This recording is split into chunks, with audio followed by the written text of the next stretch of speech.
Assalamualaikum warahmatullahi wabarakatuh.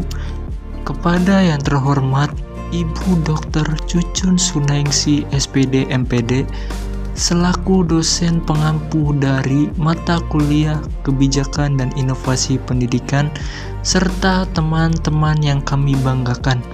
Pada kesempatan kali ini kami dari kelompok 2 akan mempresentasikan tentang konsep dasar inovasi pendidikan. Sebelum lanjut ke pembahasan, izinkan kami dari kelompok 2 memperkenalkan diri terlebih dahulu. Saya Deva Tria Sukma dengan NIM 2204865 beserta rekan saya Fauzia Fahila dengan NIM 2210282 dan Muhammad Hilmi Mubarak dengan NIM 2201769. Yang pertama ada makna hakiki inovasi dan modernisasi. Inovasi berasal dari bahasa Latin yang berarti pembaharuan dan perubahan. Kata kerjanya adalah innovo yang artinya memperbarui dan mengubah. Jadi, inovasi adalah perubahan baru menuju arah perbaikan dan berencana. Dalam Kamus Besar Bahasa Indonesia, inovasi dijelaskan sebagai pengenalan hal-hal baru atau penemuan yang berbeda dari yang sudah ada sebelumnya. Ini bisa berupa gagasan, metode, atau alat baru.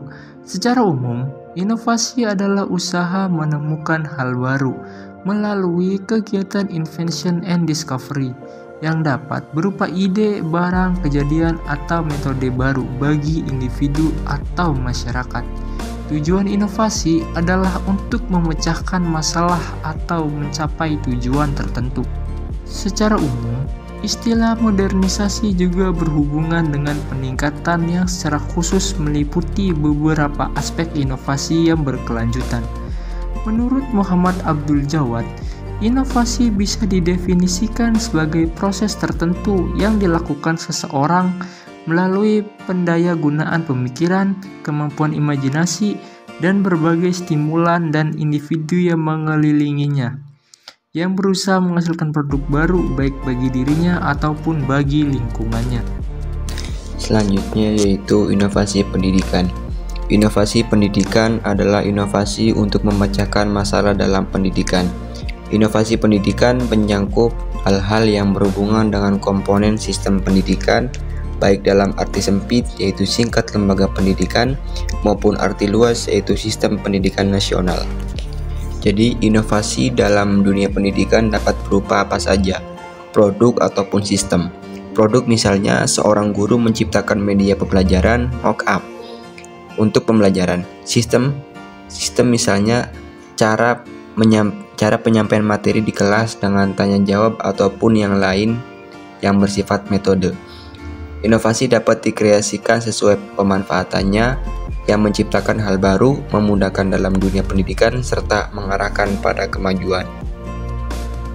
Selanjutnya yaitu tujuan inovasi pendidikan. Tujuan yang direncanakan mengharuskan adanya perincian yang jelas tentang sasaran dan hasil yang ingin dicapai, yang dapat diukur untuk mengetahui perbedaan antara keadaan sesudah dengan sebelum inovasi. Tujuan inovasi adalah efisiensi, relevansi, dan efektivitas mengenai sasaran jumlah anak didik sebanyak-banyaknya dengan hasil pendidikan yang sebesar-besarnya menurut kriteria kebutuhan anak didik, masyarakat, dan pembangunan dengan menggunakan sumber tenaga, uang, alat, dan waktu dalam jumlah sekecil-kecilnya. Tujuan utama dari inovasi adalah berusaha meningkatkan kemampuan, yaitu kemampuan sumber tenaga, uang, sarana, dan masalah pendidikan umumnya, dan perkembangan subjek pendidikan khususnya mengutamakan segi efektivitas dan segi ekonomis dalam proses belajar.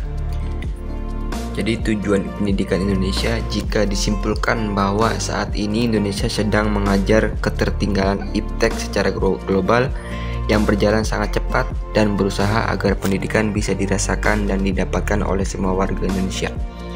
Adapun arah tujuan inovasi pendidikan tahap demi tahap yaitu yang pertama, mengejar ketertinggalan yang dihasilkan oleh kemajuan ilmu dan teknologi, sehingga semakin lama pendidikan Indonesia semakin berjalan sejajar dengan kemajuan tersebut.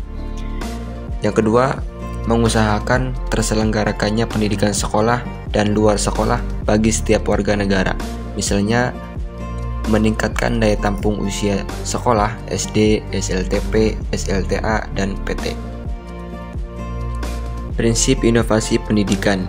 Yang pertama, memerlukan analisis. Inovasi memerlukan analisis berbagai kesempatan dan kemungkinan yang terbuka. Artinya, inovasi hanya dapat terjadi apabila mempunyai kemampuan analisis. Yang kedua, inovasi bersifat konseptual dan perseptual. Yang kedua, inovasi bersifat konseptual dan perseptual. Artinya, yang bermula dari keinginan untuk menciptakan sesuatu yang baru yang dapat diterima di masyarakat. Yang ketiga, dimulai dari yang kecil. Artinya tidak semua inovasi dimulai dengan ide-ide yang tidak terjangkau oleh kehidupan nyata manusia. Keinginan yang kecil untuk memperbaiki suatu kondisi atau kebutuhan hidup ternyata kelak mempunyai pengaruh yang sangat luas terhadap kehidupan manusia selanjutnya. Yang keempat, inovasi diarahkan pada kepemimpinan atau kepeloporan. Maksudnya, inovasi selalu diarahkan bahwa hasilnya akan menjadi pelopor dari suatu perubahan yang diperlukan. Apabila tidak demikian, maka intensi suatu inovasi kurang jelas dan tidak memperoleh apresiasi dalam masyarakat. Selanjutnya adalah sasaran inovasi pendidikan. Inovasi pendidikan sebagai usaha perubahan pendidikan tidak bisa berdiri sendiri, tetapi harus melibatkan semua unsur yang terkait di dalamnya. Faktor utama yang perlu diperhatikan dalam inovasi pendidikan yang pertama ada guru. Peran guru pada inovasi di sekolah tidak terlepas dari tatanan pembelajaran yang dilakukan di kelas. Guru harus tetap memperhatikan sejumlah kepentingan siswa, di samping harus memperhatikan suatu tindakan inovasinya. Ada beberapa hal yang dapat membentuk kewibawaan guru, yaitu penguasaan materi yang diajarkan, metode mengajar yang sesuai dengan situasi dan kondisi siswa, hubungan antar individu, baik dengan siswa maupun antar sesama guru, dan unsur lain yang terlibat dalam proses pendidikan, seperti administrator, misalnya kepala sekolah dan tata usaha serta masyarakat sekitarnya, dan pengalaman serta keterampilan guru. Dengan demikian, dalam pembaharuan pendidikan, keterlibatan guru mulai perencanaan inovasi pendidikan sampai dengan pelaksanaan dan evaluasinya memainkan peran penting bagi keberhasilan inovasi pendidikan. 2. Siswa. Sebagai objek utama dalam pendidikan, siswa memegang peran yang sangat dominan. Siswa dapat menentukan keberhasilan belajar melalui penggunaan inteligensi, daya motorik, pengalaman, kemauan, dan komitmen yang timbul dalam dirinya tanpa paksaan. Hal ini terjadi apabila siswa juga dilibatkan dalam proses inovasi pendidikan, walaupun hanya dengan mengenalkan kepada mereka tujuan perubahan, mulai dari perencanaan sampai pelaksanaan. Peran siswa dalam inovasi pendidikan adalah sebagai penerima pelajaran, pemberi materi pelajaran pada sesama temannya, petunjuk, bahkan guru. 3. Kurikulum. Inovasi kurikulum adalah gagasan atau praktik kurikulum baru dengan mengadopsi bagian-bagian yang potensial dari kurikulum tersebut dengan tujuan memecahkan masalah atau mencapai tujuan tertentu. Inovasi berkaitan dengan pengambilan keputusan yang diambil, baik menerima maupun menolak hasil dari inovasi. 4. Fasilitas. Fasilitas termasuk sarana dan prasarana pendidikan tidak bisa diabaikan dalam proses pendidikan, khususnya dalam proses belajar mengajar. Dalam inovasi pendidikan, fasilitas ikut memengaruhi kelangsungan inovasi yang akan diterapkan. Tanpa fasilitas, pelaksanaan inovasi pendidikan tidak akan berjalan dengan baik. 5. Lingkup sosial masyarakat. Dalam menerapkan inovasi pendidikan, lingkup sosial masyarakat tidak secara langsung terlibat dalam perubahan tersebut, tetapi bisa membawa dampak, baik positif maupun negatif, dalam pelaksanaan pembaharuan pendidikan. Secara langsung atau tidak, masyarakat terlibat dalam pendidikan. Sebab, apa yang ingin dilakukan dalam pendidikan sebenarnya mengubah masyarakat menjadi lebih baik, terutama masyarakat tempat peserta didik itu berasal.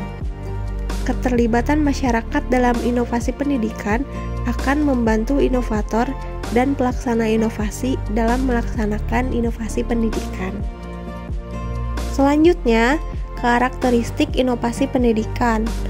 Muhammad Kristiawan mengatakan bahwa karakteristik inovasi pendidikan yang pertama ada 1. Relative advantage, artinya relatif berguna dibandingkan dengan yang telah ada sebelumnya. 2. Compatibility, artinya apakah inovasi tersebut akan konsisten terhadap nilai-nilai, pengalaman, dan kebutuhan para adopter. 3. Testability, artinya seberapa jauh inovasi tersebut bisa diuji cobakan di sekolah-sekolah atau di lembaga pendidikan. 4. Observability, artinya apakah inovasi tersebut dapat diperlihatkan secara nyata hasilnya kepada para peserta didik dan apakah kita bisa melihat variasi-variasi saat mengaplikasikan inovasi tersebut. 5. Complexity, artinya apakah guru-guru memerlukan pelatihan untuk mengaplikasikan inovasi tersebut dan apakah akan menambah tugas kerja guru. Sekian pemaparan materi dari kelompok kami. Apabila dari kami ada kesalahan pengucapan kata ataupun kata-kata yang kurang berkenan supaya dimaafkan. Kepada teman-teman semua, apabila belum mengerti, silakan diizinkan untuk bertanya kepada kelompok kami. Kurang dan lebihnya mohon maaf. Wassalamualaikum warahmatullahi wabarakatuh.